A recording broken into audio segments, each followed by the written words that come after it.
पप्पा बाहेर गेला म्हणून सकाळी-सकाळी रडगाणं सुरू झालं. मुरमुरे देऊन ते शांत केलं, तर ती मला हॅलो, हॅलो करायला शिकवायला लागली.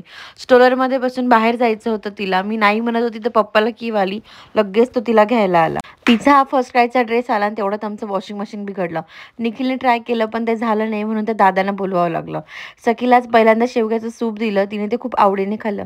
मी पण गाजर हलव्यावर ताव मारला आणि सखीला खाली खेळायला घेऊन गेली. तिच्या फ्रेंड्ससोबत ती खेळली. नंतर घरी यायच्या वेळेस तर असं झालं होतं की कधी पप्पाला भेटते कधी नाही. दुसऱ्या दिवशी ती फार फ्रेश उठली, पण माझी तब्येत डाऊन होती. संक्रांतीसाठी ब्लाऊज शिवून घेणार नव्हती म्हणून मग Amazonवरूनच मागवलं. आज डाळ, भात, बटाट्याची भाजी, कोबी असा छान मेन्यू ठरवला होता. निखिलने पण मस्त हुरडा भाजून खाल्ला. सखीलाही तिळगुळाचा प्रसाद दिला आणि आम्ही दवाखान्यात गेलो, कारण मला अजिबातच बरं वाटत नव्हतं.